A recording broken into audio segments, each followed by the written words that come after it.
Good morning, सुप्रभात।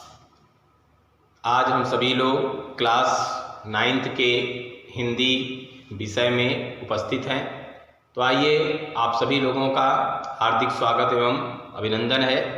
Class 9th के हिंदी विषय में आज हम लोग हिंदी विषय के अंतर्गत क्लास 9वीं में निर्धारित कुछ व्याकरण पे चर्चा करेंगे। व्याकरण के टर्म 1 में हमारे कुछ व्याकरण निर्धारित हैं, जिसमें पहला चैप्टर है शब्द और पद, दूसरा है अनुस्वार एवं अनुनासिक, तीसरा उपसर्ग एवं प्रत्यय, चौथा है शब्द विचार और पांचवा है अर्थ की दृष्टि से वाक्य के भेद या प्रकार। तो आइए हिंदी व्याकरण के पहले चैप्टर शब्द और पद पे हम चर्चा करते हैं। जैसे कि आप सभी लोग जानते हैं शब्द क्या है, तो आइए समझते हैं।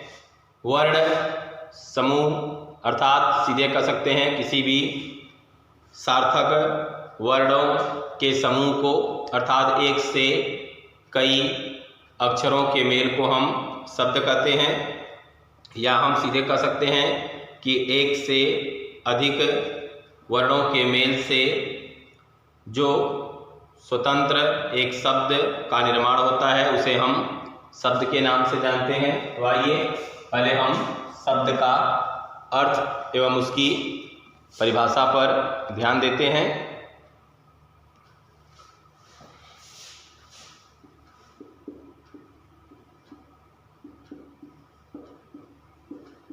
शब्द का अर्थ या परिभाषा, तो एक से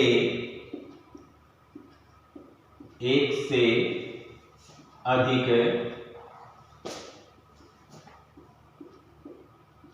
सार्थक वर्ण समूह को हम क्या करते हैं? समूह को शब्द कहा जाता है। जैसे आइए हम उदाहरण पे ध्यान देते हैं। जैसे वी द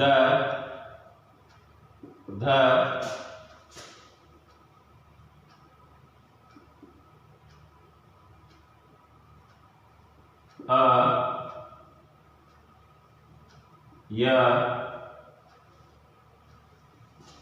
आ ल प्लस अ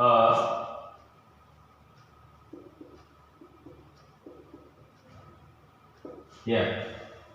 बी द और ध मिलकर के द्य बन गया। बी अ मिलकर के द्य, विद्य, विद्य,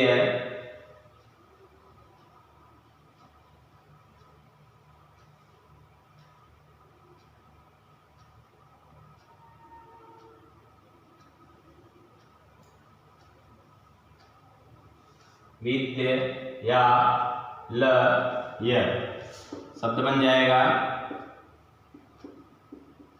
विद्यालय। उसी प्रकार से हम दूसरे शब्द को भी देख लें। रमेश, इसमें भी कई वर्ण हैं। र में आ स्वर लगा है, म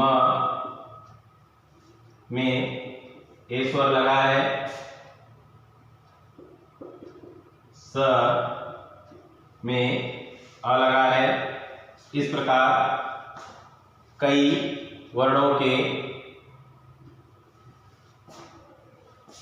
ये देखिए र एक वर्ण है, अ स्वर है, म है, स है। तो इस प्रकार कई सार्थक वर्ण समूह मिलकर के एक रमेश शब्द को बनाते हैं।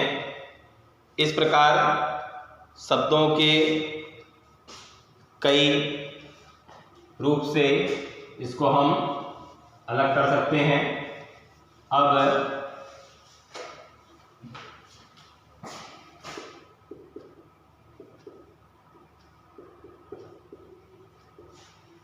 जैसे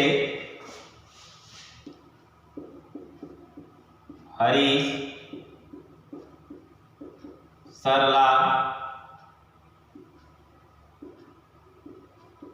उपाध्याय,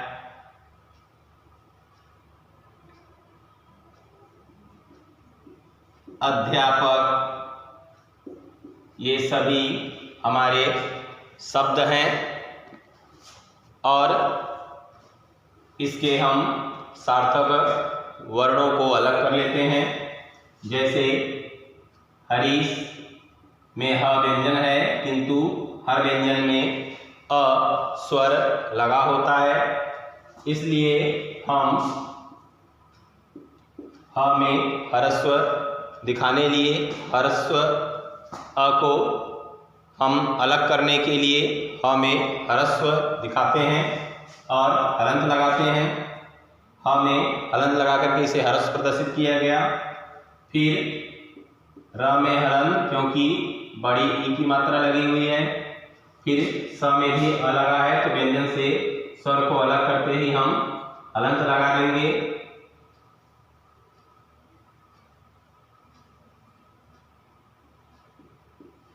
इस प्रकार हरीश शब्द बनता है। यह जो वर्णों को अलग करने की प्रक्रिया है, इसे हम वर्ण विच्छेद के नाम से जानते हैं। शब्दों में वर्णों को अलग करने की जो प्रक्रिया है वह वर्ण विच्छेद कहलाती है। आइए हम वर्ण संयोजन कर लेते हैं। जब हम कई वर्णों को जोड़ करके एक शब्द का निर्माण करते हैं तो यह प्रक्रिया वर्ण संयोजन कहलाती है। जैसे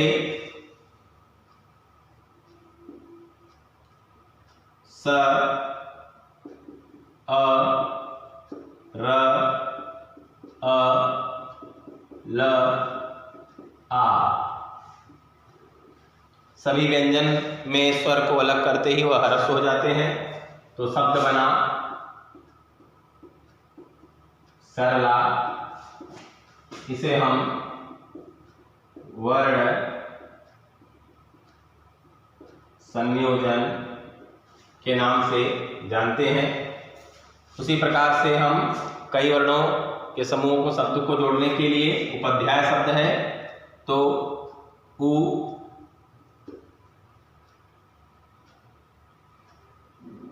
प, आ,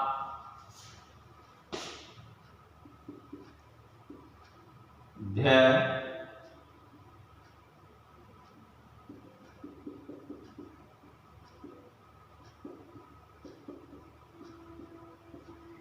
उपाध्याय।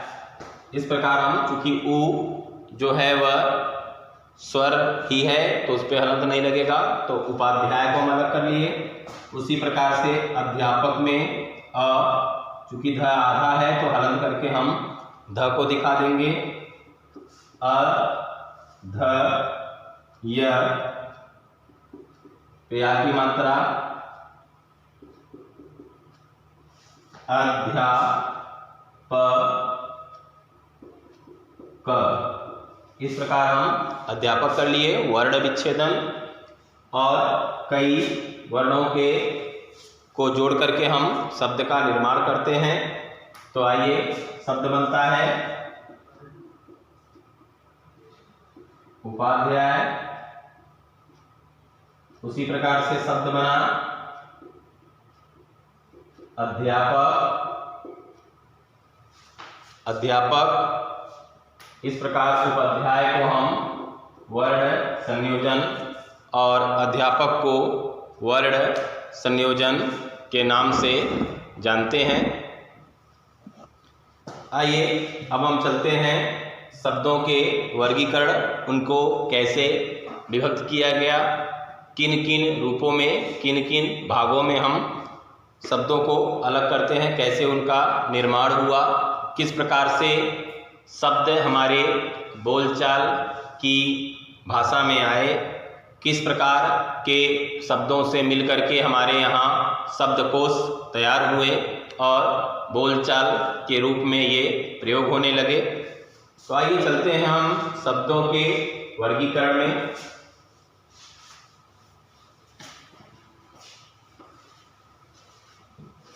कई वर्गों में शब्दों का वर्गीकरण रखा गया है।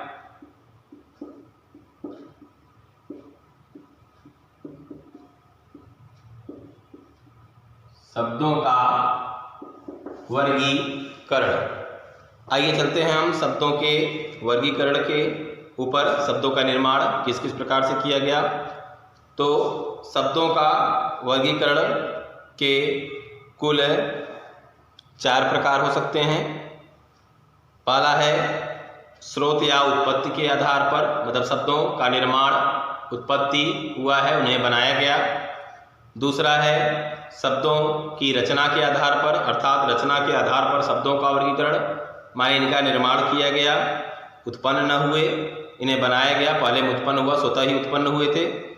तीसरा है रचना के आधार पर, दूसरा रचना के, पहला उत्पत्ति के आधार पर, दूसरा रचना के आधार पर, तीसरा अर्थ के आधार पर, अर्थात शब्दों के निकलने वाले अर्थों के अनुसार शब्दों को विभक्त करके अलग अलग किया गया। इस प्रकार चौथे प्रकार है व्याकरणिक नियमों के आधार पर, अर्थात व्याकरण के जो नियम हैं उस पर प्रभावी होकर के शब्दों का वर्गीकरण किया गया, शब्दों को अलग अलग किया गया। तो आइए चलते हैं सबसे पहले प्रकार की ओर, शब्दों का वर्गीकरण। तो कह सकते हैं इसकी परिभाषा में, शब्दों का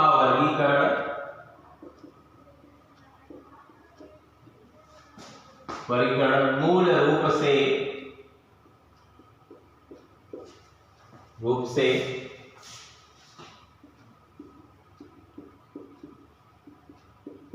चार प्रकारों से माना जाता है।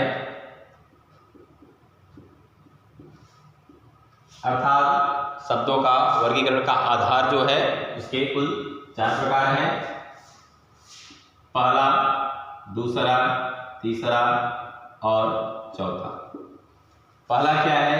तो ऐसा माना जाता है कि ये उत्पत्ति के आधार पर शब्दों का निर्माण हुआ। पहला है स्रोत या उत्पत्ति के आधार पर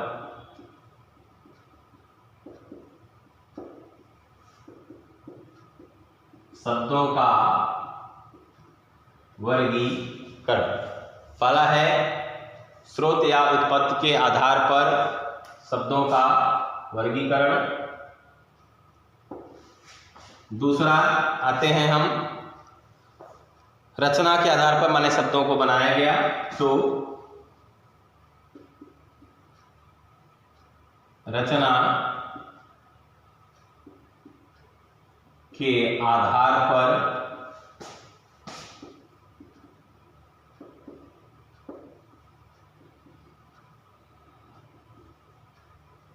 शब्दों का, रचना के आधार पर शब्दों का वर्गीकरण। तीसरा आते हैं हम तो अर्थ के आधार पर।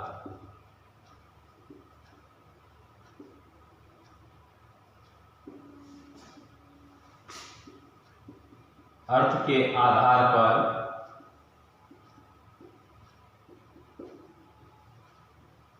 शब्दों का वर्गीकरण। और इसके अंतिम प्रकार को हम ध्यान देते हैं डी में, तो है व्याकरण के नियमों के आधार पर। इस प्रकार शब्दों को कुल शब्दों के वर्गीकरण को 4 भागों में बांटा गया। पहला हमारा स्रोत या उत्पत्ति के आधार पर, ऐसे विद्वानों का यह माना जाना कि शब्द व्यक्ति के जीवन के साथी बने हुए थे, उन्हें तथ्यों के द्वारा, सबूतों के द्वारा प्राप्त किया गया, उन्हें जाना गया, वह स्वतः ही उत्पन्न हुए थे, बोलचाल में आए थे। ये पहला है स्रोत या उत्पत्ति के आधार पर शब्दों का वर्गीकरण। दूसरे विद्वानों का मानना है कि शब्दों को हमने अपनी बोलचाल भाषा के अनुसार हमने उसको परिवर्तित किया, हमने उसको बनाया है, तो रचना के आधार पर शब्दों का निर्माण। और तीसरा, अर्थ के आधार पर भी शब्दों का वर्गीकरण किया गया, शब्दों को अलग किया गया, कुछ शब्दों के विशेष अर्थ निकलते। इस प्रकार हम अपने कुछ शब्दों को विशेष अर्थ के आधार पर प्रमुखता देते हुए उसे अलग किया गया। और इस प्रकार कुछ शब्द ऐसे भी हैं जो व्याकरणिक नियमों से बंधे हैं, जो निरंतर व्याकरण के नियमों के अनुसार ही अर्थ को व्यक्त करते हैं, व्याकरणिक नियमों के आधार पर ही चलते हैं। इस प्रकार शब्दों के कुल 4 प्रकार हो गए, 4 वर्गीकरण हो गए।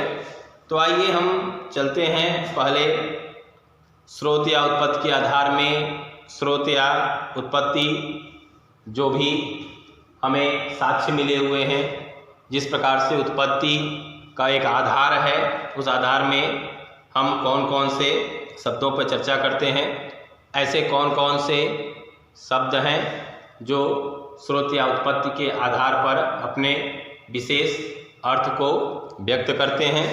तो आइए चलते हैं पहले प्रकार, स्रोत या उत्पत्ति के आधार पर शब्दों का वर्गीकरण।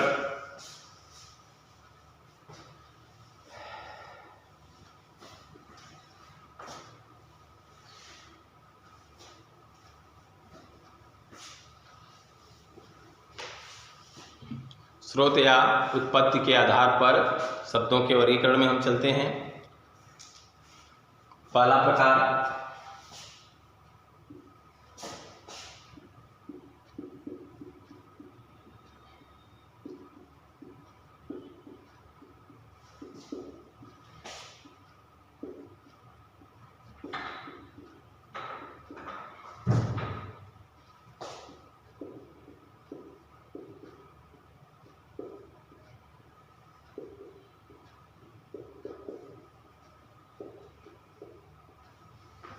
उत्पत्ति के आधार पर शब्दों का वर्गीकरण। फिर देखते हैं स्रोत या उत्पत्ति के आधार पर शब्दों के कुल कितने प्रकार हैं। तो उत्पत्ति के आधार पर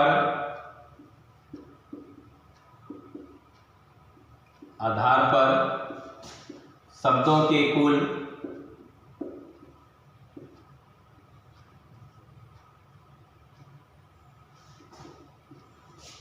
4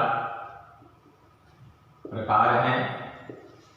शब्दों के कुल 4 प्रकार हैं। कौन कौन से, तो आइए देखते हैं।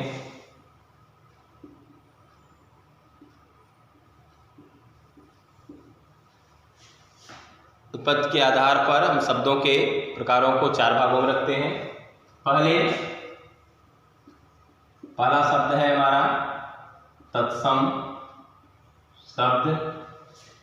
दूसरा है तद्भव शब्द। तीसरा है देशज शब्द। और चौथा अंतिम है विदेशज शब्द। इस प्रकार स्रोत या उत्पत्ति के आधार पर शब्दों के कुल 4 प्रकार हुए, जिसमें पहला प्रकार है तत्सम शब्द, दूसरा है तद्भव शब्द, तीसरा है देशज शब्द और चौथा या अंतिम है विदेशज शब्द। तो आइए हम चर्चा करते हैं तत्सम शब्दों की परिभाषा और उसके कुछ उदाहरणों पे।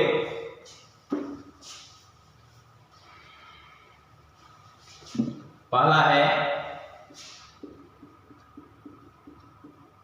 तत्सम शब्द। तो आइए हम तत्सम शब्द को पहले समझते हैं। तत्सम शब्द की परिभाषा से हम उसके बारे में समझें और उसके पहचानने का प्रयास करें। तो ऐसे शब्द संस्कृत के बारे में हमने जानते हैं, हम जितने भी हमारे वेद पुस्तकें आज लिखी हुई हैं वह संस्कृत भाषा से लिखी गई हैं। तो कुछ हमारे हिंदी विषय में कुछ ऐसे भी शब्द हैं जो संस्कृत भाषा से ज्यों के त्यों ले लिए गए, जिसमें कोई परिवर्तन नहीं किया गया, जिसमें न मात्राओं में कोई परिवर्तन किया गया, न किसी अक्षरों में कोई परिवर्तन ही किया गया। तो इस प्रकार ऐसे शब्द जो संस्कृत की भाषा में, संस्कृत की बोलचाल में प्रयोग में आते थे, ऐसे शब्दों को ज्यों का त्यों हम अपने हिंदी भाषा में प्रयोग में ले आए। तो ऐसे शब्द तत्सम शब्द कहलाए। आइए परिभाषा पर ध्यान देते हैं। वे शब्द जो संस्कृत की भाषा से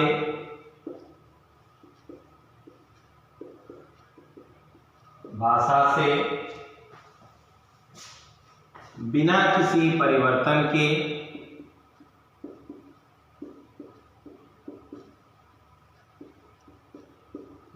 किसी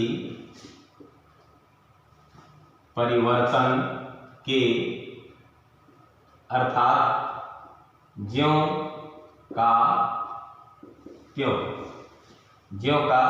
त्यों हमारे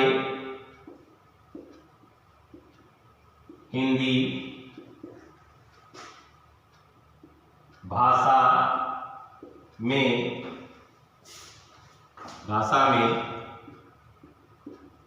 आकर प्रयोग किए जा रहे हैं।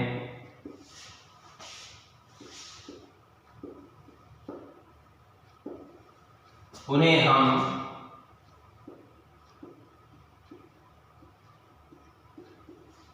तत्सम शब्दों के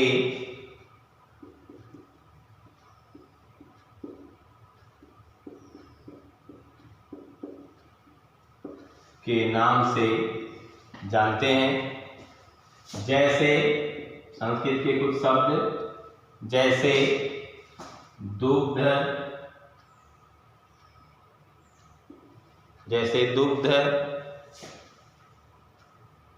रवि,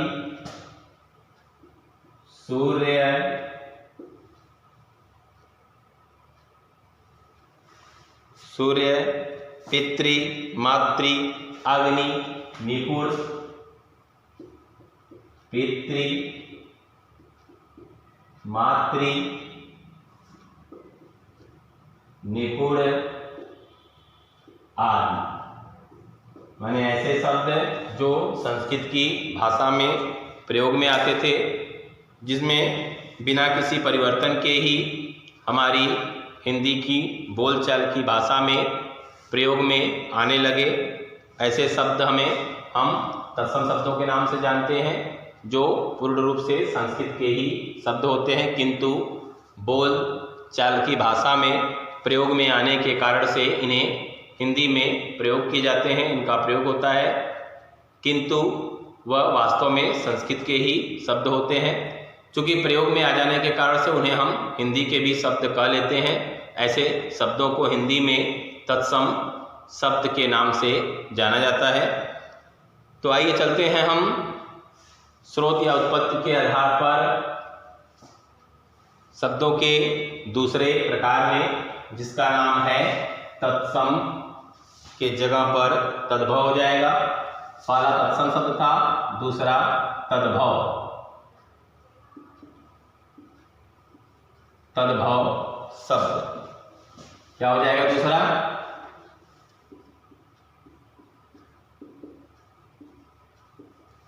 पहला तत्सम शब्द था, दूसरा हो जाएगा तद्भव। आइए इनकी परिभाषा और इसके अर्थ के बारे में चर्चा करते हैं। ऐसे शब्द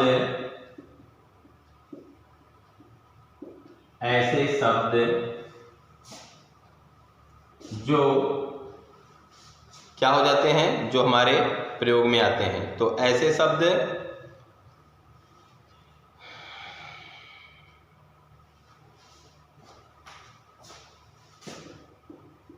संस्कृत के होकर भी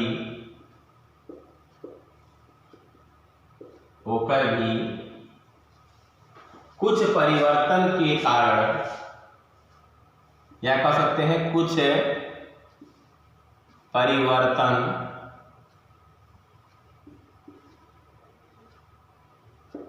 परिवर्तन करके हमारे हिंदी भाषा में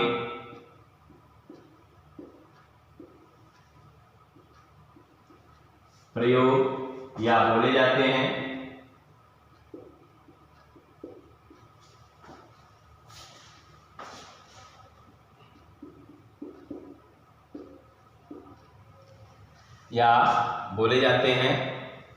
तद्भव शब्द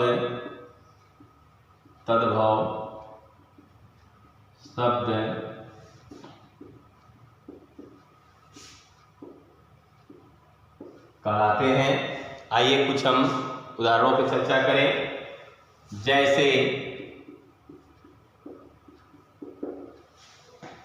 जैसे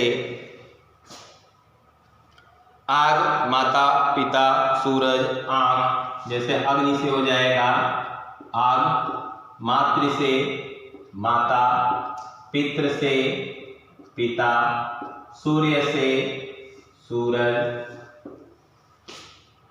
गृह से घर आदि। जो कुछ मात्रा आदि में परिवर्तन करने के बाद प्रयोग में लाए जाते हैं, वह हमारे तद्भव शब्द कहलाते हैं। चलिए आज के लिए इतना ही। कल हम सभी लोग स्रोत या उत्पत्ति के आधार पर शब्दों के वर्गीकरण में चर्चा करेंगे, जिसमें उत्पत्ति के आधार के बचे हुए 2 प्रकार देशज और विदेशज शब्दों पर चर्चा करेंगे। तब तक के लिए धन्यवाद। आपका दिन शुभ हो।